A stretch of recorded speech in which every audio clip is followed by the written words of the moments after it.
Getting the call a couple weeks ago to now being here for the first time.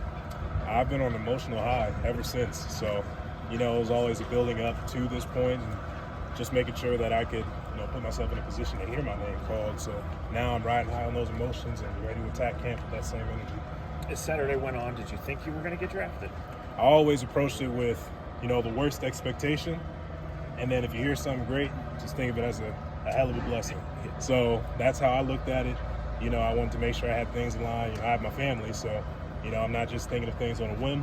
So I wanted to make sure I had things in line, a plan in place, and I just got blessed enough to hear my name called, so I'm going to make the most of it. What's the short version of leaving Virginia and coming back to your hometown? Why did that go about, and why was that important? Yeah, so what happened was I was like 6 games in, doing well. Already had 3 sacks, 20 tackles, feeling pretty good as a nose tackle. But my wife, I got pregnant with my son. So, the stipend wasn't what it was now back then. So the stipend wasn't there, NIL wasn't there. So I figured we weren't going to be able to support a child on what I was getting there. So, we had a couple choices. She's from Philly, I'm from Cincinnati. So it's either go UPenn or go Temple, or I can go to University of Cincinnati. Both her parents work, only my dad worked, so I figured we get more help at home. I was able to get back home. I actually picked up a couple jobs and, I was able to make the most of it. What were those jobs? I was a manager at a chicken spot called Chicken Cone. Pretty much just, you make an ice cream cone and put chopped up chicken in it. It's the wildest thing. People loved it. How long did you do that for then?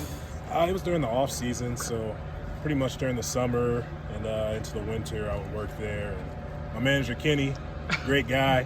I mean, to this day, he's a great dude for letting me do that. And he just let him teach me how to do all that. And pretty much let me provide for my family and my people to do that. So it's pretty nice. The hours had to be tough. Oh, yeah. So I'm waking up early, getting to practice early, about 6. After 6, you go practice, lift pretty much until about maybe 3, 4, 5. If it's a in-season day or if it's a spring ball day, you're going to 5, 6 o'clock. After 5, 6 o'clock, I'm heading right up 30-minute drive to Blue Ash down there and closing up shop and, working until about, home about 10, 10:30 and make dinner and breakfast, make breakfast and dinner for the next day and, wash, rinse, repeat. Didn't make it not want to eat chicken. As much as I can say that stuff smelled delicious, I probably could not eat any of that anymore. I know in reading about you, Jowon, it just seems like in talking about your family now that's a big part of who you are. So can you just talk about how you met your wife's name and your kids and all that? Yeah, so as soon as we touched down at UVA, we met. So I got there, I think June 6th, right after my state track meet. She got there early as like a transition program. So literally the first day we got there was a campfire at our dorm. Met her, saw her then. Then it was kind of petered off a little bit.